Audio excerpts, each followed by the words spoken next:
Today we are going to discuss regarding the dysphagia. Today topic we are going to discuss in this order: definition, terminologies, physiology of degradation, what are the causes of dysphagia, what are the clinical manifestations of the dysphagia. If suppose patient comes with dysphagia, how we have to approach the management of the dysphagia. What is the definition of the dysphagia? Dysphagia. What is the definition of the dysphagia? Dysphagia is the difficulty with swallowing. It means it refers to the problem with transit of the food. Could be either solid or liquid from mouth to the hypopharynx to or esophagus. What is aphasia? Aphasia is unable to swallowing. It denotes that complete obstruction of the esophagus could be encountered in the acute setting of the food bolus or the foreign body infection. What is odinoplasia? Odinoplasia is the painful swallowing. What is transfer dysphagia? Transfer dysphagia results in nasal regurgitation and pulmonary aspiration during swallowing. It is a characteristic of oropharyngeal dysphagia. What is phagophobia? It means fear of swallowing and refusal to swallow. It could be psychogenic. Come to the physiology of deglutition. Deglutition is a smooth, coordinated process that involves the complex of voluntary and involuntary neuromuscular contractions. It is typically divided into three phases: oral phase, pharyngeal phase, and esophageal phase. Oral phase is the voluntary phase. Voluntary phase includes mastication and formation of the food bolus. And during this oral phase, that swallowing process is initiated. Pharyngeal phase and esophageal phase are involuntary phases. And then deglutition is a reflex process. Once food bolus entered into the pharynx, the sensory receptors in the base of the tongue, soft palate, facial arches, tonsils, posterior pharyngeal wall stimulated. The sensory input from this receptors reaches to the transmitted to the swallowing center with the help of the three cranial nerves 7, 9, and 10. The swallowing center is located in the pontine reticular system. Within the pontine reticular system. The swallowing center has the connections to the cortex. Cortex under supervision only. Under supervision of the cortex, the swallowing center works, and with the coordination of the cortex and swallowing center, the swallowing deglutition will occur. Once sensory information reaches to the swallowing center, the information information from the swallowing center then convey back to the muscles which are helping the swallowing with the help of the cranial nerves 5, 7, 9, 10, and 12. What is the neurophysiology of deglutition? It means how CNS controls the deglutition. Actually, swallowing is mainly controlled by the brainstem structures with the cortical supervision. The cortical supervision, modulation emanating from the inferior precentral gyrus. The supplementary motor area may play the role in preparation for the volitional swallowing. PET studies demonstrated that the asymmetrical left-sided activation of the cerebellum during swallowing. Two generators are required for the swallowing process. The dorsomedial pattern generator resides in the medial reticular formation. It is involved with the initiation and organization of the swallowing sequence. The ventrolateral pattern generator lies near the nucleus ambiguus, directly control the motor output to the pharyngeal musculature and proximal esophagus. It has become evident that large network of structures participate in the act of swallowing, especially voluntary phase. Oropharyngeal phase includes, divided into oral phase and pharyngeal phase, includes all these movements: elevation of the tongue, posterior movement of the tongue. When food bolus entered into the pharynx, the elevation of the soft palate, elevation of the hyoid, elevation of the larynx, closure of the epiglottis. All these things help in the passes of the food bolus into the from pharynx to the esophagus, upper esophageal sphincter. due to relaxation of the upper esophageal sphincter, then that food ball is propelled into the esophagus.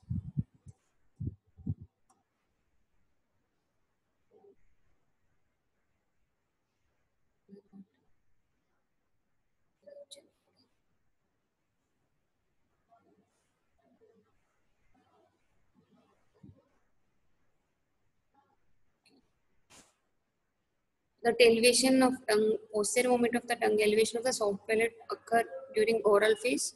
This elevation of the hyoid, elevation of the larynx, closure of the epiglottis. These are occur during pharyngeal phase. Pharyngeal phase is a reflex process. It is a reflex process that receptors present at the posterior pharyngeal wall carries the sensory information to the receptors present at the posterior pharyngeal wall. Receptors present at the posterior pharyngeal wall stimulated during swallowing. This sensory input reaches to the swallowing through the cranial nerves 5, 7, and 10. That upper esophageal sphincter relaxation, contraction of the superior constrictor will occur after pharyngeal phase. Esophageal phase includes the three waves: primary peristaltic wave, secondary peristaltic wave, and tertiary peristaltic wave. These are all controlled by the autonomic nervous system.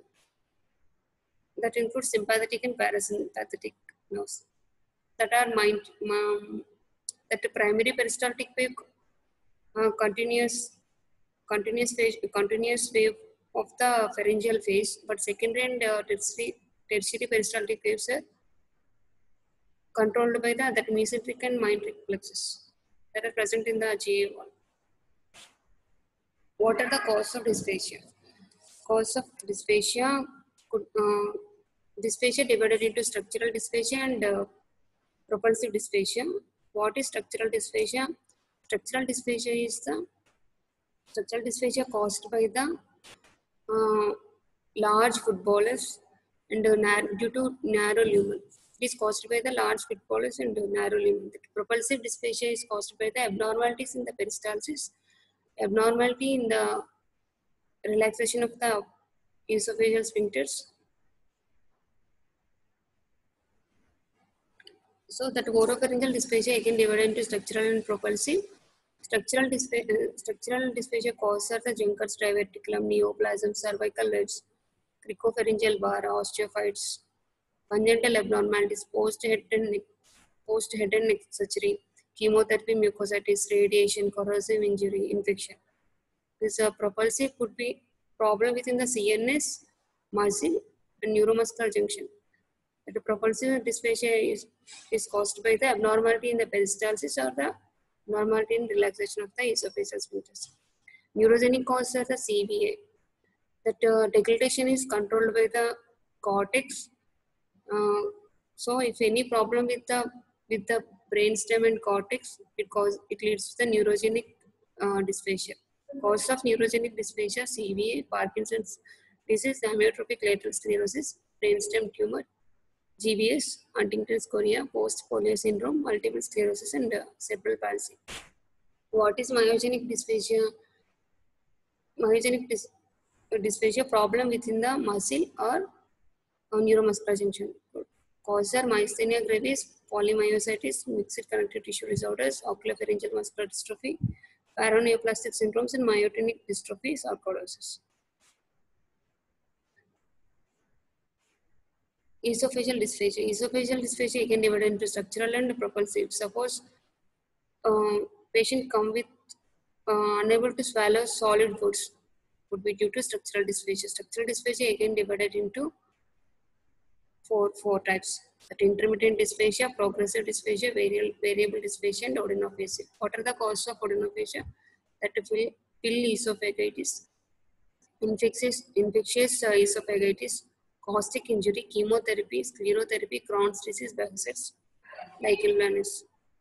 What are the intermittent dysphagias? That are esophageal webs, upper esophageal web, lower esophageal web. Upper esophageal webs are also called the Skutsky ring. Progressive neoplasms, cause of progressive dysphagia are neoplasms. Variable dysphagia caused by the peptic strictures, eosinophilic esophagitis, hiatal hernia, extensive compression by the abnormal aortic arch, and the dysphagia lusoria, and surgical stenosis, radiation esophagitis, ringed esophagus, congenital esophageal stenosis. If suppose patient comes with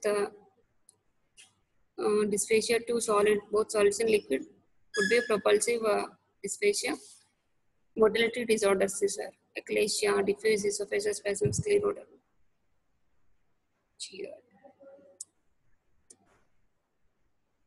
How patient will present with, if suppose patient is having dysphagia, how patient will present? The clinical presentation of could be a pain and difficulty in swallowing, sensation of the food being stuck into the throat or chest, coughing, gagging while swallowing, nasal regurgitation, dysarthria, nasal speech because of associated muscle weakness, having food or stomach acid back up into the throat, unexpectedly losing weight.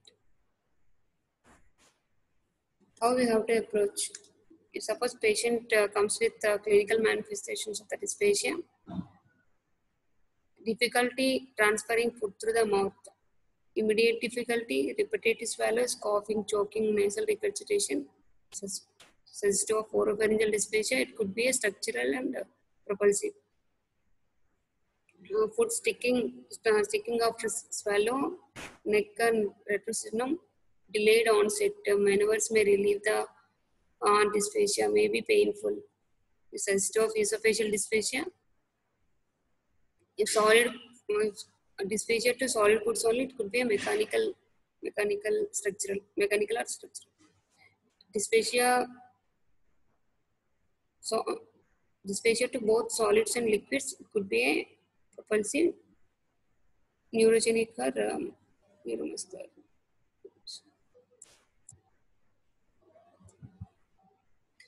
Suppose patient comes with weight loss, elderly patient comes with weight loss, you can suggest of esophageal carcinoma, gastric carcinoma.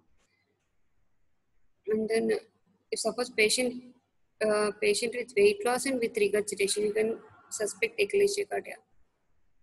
Patient complaining of difficulty in initiating swallow, it means oropharyngeal dysphagia. Patient complains of food stuck after swallowing the chest, suggestive of esophageal dysphagia. Progressive dysphagia suggestive of neoplasms and neuromuscular dysphasias. Intermittent dysphagia suggestive of rings and webs, diffuse esophageal spasm, nutcracker esophagus. Dysphagia related to the solids, it could be an obstructive dysphagia. Dysphagia related to both solids and liquids, neuromuscular dysphagia. Regurgitation of the old food and halitosis, it suggestive of Juncus rhapticum. Dysphagia relieved with repeated swallow, eclasia cardia. There are 6 grades of dysphagia. Grade 1 complaints of dysphagia but still eating normally. Grade 2 is requires liquid with meals. Grade 3 is able to take semi-solid food but unable to take any solids. Grade 4 is able to swallow liquids only. Grade 5 is unable to swallow liquid but able to swallow saliva. Grade 6 is unable to swallow saliva also. Evaluation of the dysphagia. How we have to evaluate the patient with dysphagia? We should take proper history. We should examine the patient properly, and we have to do blood investigations, radiological investigation, that are X-ray, barium meal, CZ, thorax or neck, upper GI endoscopy, laryngoscopy, manometry, 24-hour page monitoring, endoscopic ultrasound, histopathology. All we have to do.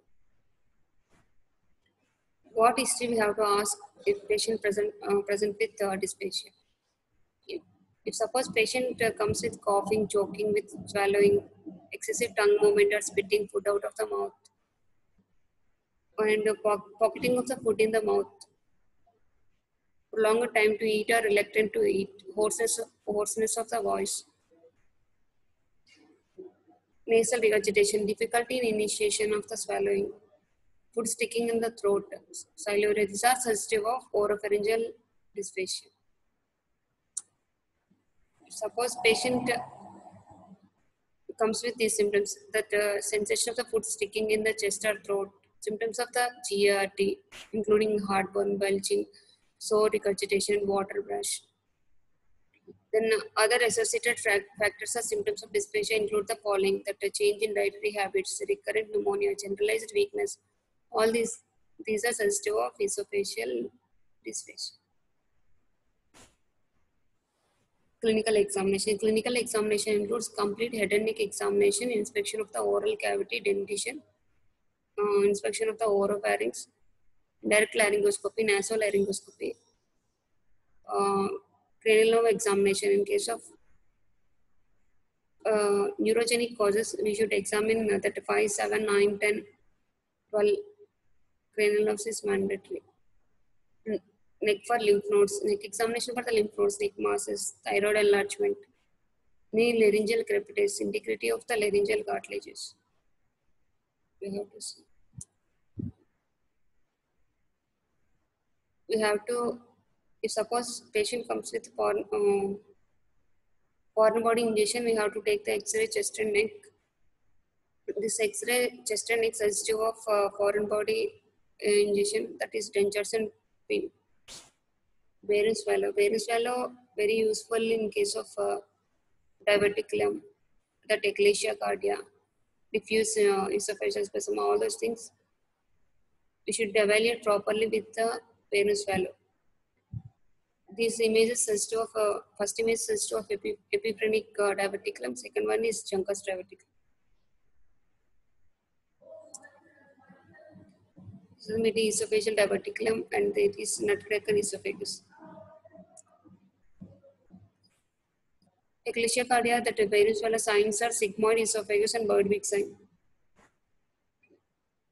These are barium swallow images suggestive of the strictures, sliding hernia, and irregular filling defect suggestive of carcinoma esophagus. Cine radiography. It is a dynamic assessment for the dysphagia. It is the radiographic visualization of the food bolus movement from the oral cavity to the hypopharynx. Endoscopy. Endoscopy can be useful for a diagnostic way and a therapeutic way. Diagnostic uses are visualization of the lesion, and we can take biopsy of the lesion also. Therapeutic uses are the foreign body removal, stentings, dilatation. These are the endoscopic images suggestive of that Barrett's esophagus. Endoscopic images suggestive of Barrett's esophagus and this upper esophageal webs, that's scaring. Esophagitis, esophageal diverticulum. Sorry, this is lower esophageal web. This is foreign body impaction, endoscopic view, that bone impacted in the esophagus. This is pharoesophageal hernia, retroflexion view of endoscopy, strictures and the carcinoma esophagus. That manometry, when we have to do manometry indications are the eclasia cardia, diffuse esophageal spasm, nutcracker esophagus, hypertensive esophageal sphincter. Two types of manometry is there: stationary manometry and high resolution manometry. How manometry useful? In case of the first image suggestive of normal peristalsis, if suppose peristalsis is absent, suggestive of eclasia. In case of mean amplitude more than 180 mmHg, it's suggestive of nutcracker esophagus. The fourth image suggestive of the diffuse esophageal spasm. 24-hour ambulatory pH monitoring useful in the reflex esophagitis. Measuring of the pH by indwelling electrode to the esophageal mucosa. Endoscopic ultrasound. Endoscopic ultrasound used for the carcinoma esophagus for the ENM staging. That endoscopic ultrasound also useful for the biopsy taking. Histology. After sending the biopsy to the pathology lab, we can diagnose what it is. It could be Barrett's esophagus, squamous cell carcinoma, adenocarcinoma. According to this, treatment varies. how you have to treat the treatment, how you have to treat the patient with dysphagia. First should be lifestyle modification, drug therapy, therapeutic endoscopy, dilatation, stenting, chemoradiation, and surgery. Lifestyle modification. Lifestyle modification include the avoidance of the, it mainly useful for the, that is smoking and smoking, uh, smoking and that alcohol, caffeine. Uh, these are risk factors for the carcinoma neoplasms. So we should avoid that type of foods. Evidence and that fatty foods, alcohol, caffeine, these are risk factors for the gastroesophageal reflux disease. So we should avoid the precipitating foods. We should maintain the oral hygiene. Avoidance of the recumbents postprandially. It reduces the GRD. Elevation of the head of the bed, smoking cessation, weight reduction. Drug therapy for the esophageal dysphagia. For reflex esophagitis, H2 blockers, antacids, proton pump inhibitors, metoclopramide or domperidone are useful. Motility disorders, nitrates, calcium channel blockers, sildenafil, botox injections are useful. Dilation. Dilation indications are strictures, webs, eclasia, anastomotic stenosis. Stent's indication is grade 4 to 6 dysphagia in carcinoma esophagus. It is a palliative support.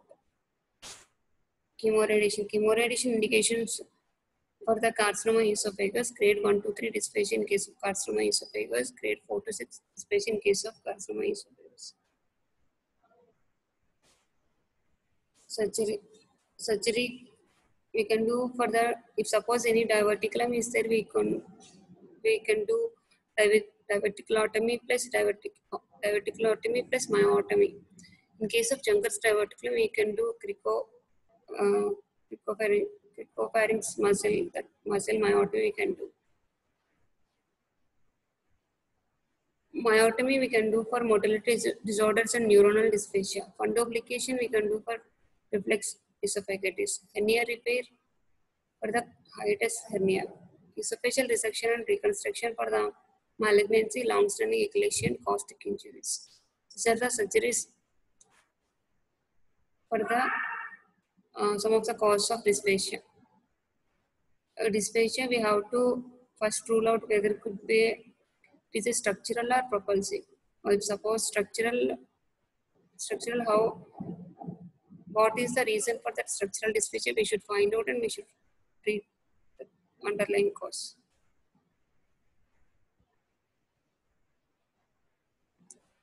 Thank you.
Only repeated